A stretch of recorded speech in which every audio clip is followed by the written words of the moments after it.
Et bonjour à tous et bienvenue dans l'atelier de Wandy. Aujourd'hui nous allons parler couture et je vais vous montrer comment j'ai réalisé la tenue du mois de décembre issue du livre Ma garde-robe à coudre pour toute l'année par l'atelier Charlotte Ozu. C'est un livre que j'ai utilisé très souvent ces derniers temps pour me confectionner quelques tenues sympas. Et pour rappel, nous avons donc une tenue qui est disponible pour chaque mois. Et pour chaque tenue, nous avons accès à des fiches détaillées à la fin du livre, ainsi que le patron qui est fourni dans le livre. Ce mois-ci, nous avons donc à coudre une robe et un sac à main. Mais j'ai atteint mon quota de sac à main pour l'année, donc je ne vais réaliser que la robe cette fois-ci. Et il s'agit d'une robe sans manches, ouverte dans le dos. D'ailleurs, c'est la couverture du livre, avec le buste entièrement doublé. Alors personnellement, j'ai choisi un tissu plutôt léger pour la réaliser. Allez, on y va! Et commençons par la découpe du tissu. J'ai donc utilisé le patron fourni dans le livre. J'ai décalqué en faisant bien attention aux marges de couture qui ne sont pas comprises dans le patron. Et j'obtiens 2 fois 2 devant et dos pour le haut de la robe et une partie devant et 2 parties arrière pour la jupe, sans oublier la ceinture.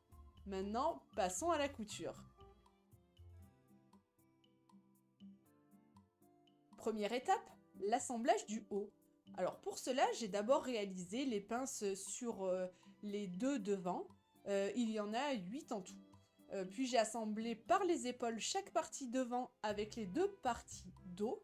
On place le buste et sa doublure endroit contre endroit et on pique au niveau du col. Et avec la partie qui se prolonge dans le dos, ça forme une espèce de triangle. Et au niveau des emmanchures.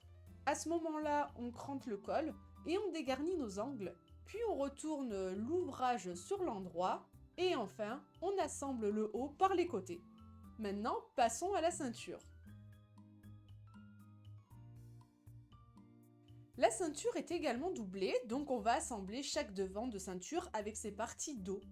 On place le buste entre ces 2 ceintures en réalisant une piqûre de 1 cm vers l'envers, au niveau de la ceinture doublure, qui servira en fait à avoir un joli rendu et à cacher l'une de nos coutures, que nous fixerons à la jupe, et on pique le tout d'un petit côté à l'autre.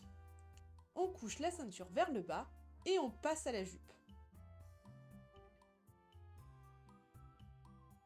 On épingle les plis du devant et des dos en suivant les repères, mais là franchement, j'ai fait ça au feeling car j'arrivais pas à saisir quel repère aller sur quel autre. Moi j'ai veillé à ce que la longueur du tissu corresponde avec la longueur de la ceinture, mais on verra plus tard que c'était une très grosse erreur. Par la suite, on assemble le devant avec les 2 derrière. Il est temps de poser la fermeture éclair invisible. Pour le coup, je suis bien contente parce que j'ai réussi à avoir un joli rendu avec une jolie finition. Puis on referme les 2 parties dos, du coup en dessous de la fermeture éclair. Et il est temps de tout assembler.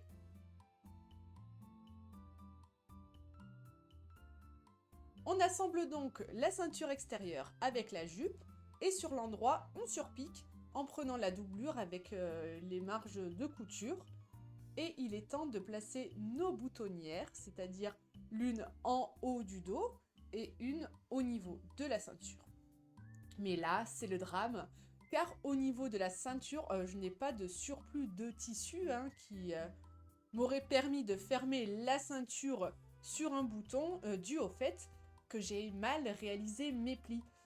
Du coup, je voulais quand même mettre mes 2 boutons dorés parce que je les trouve trop beaux. Et donc pour la ceinture, j'ai piqué du fil élastique qui peut s'attacher sur le bouton. Et voilà, la tenue de décembre est terminée et le résultat est vraiment super classe. Je me sens très bien dans cette robe, hein, le tissu il fait beaucoup aussi, et malgré le fait que j'ai pas pu trop la porter hein, ces derniers temps, car personnellement en hiver je m'habille plus, hein, mais je la garde sous le coude pour les beaux jours qui arrivent. En tout cas, je vois mes progrès et je suis très contente, hein, malgré le fait que dans ce livre on ait beaucoup d'explications, il y a plein de parties qui pourraient être un peu compliquées des fois à comprendre, mais bon, on y arrive quand même très très bien. Et pour le coup, je voulais initialement réaliser toutes les tenues de ce livre, hein, c'était un peu mon petit challenge, mais j'ai décidé que j'allais coudre plus intelligemment, on va dire, avec des looks qui me correspondent. Donc je vais continuer mon apprentissage hein, avec d'autres patrons du livre et d'autres que je trouve par-ci par-là. Et malgré le fait voilà, qu'il y ait des tenues qui me plaisent encore dans ce livre, je vais pas toutes les réaliser. Mais il est temps pour moi d'arrêter cette vidéo. Merci de l'avoir regardée. Et si elle vous a plu, n'hésitez pas à la liker, à vous abonner hein, pour voir mes autres aventures couture et à me dire en commentaire ce que vous avez pensé de ce modèle.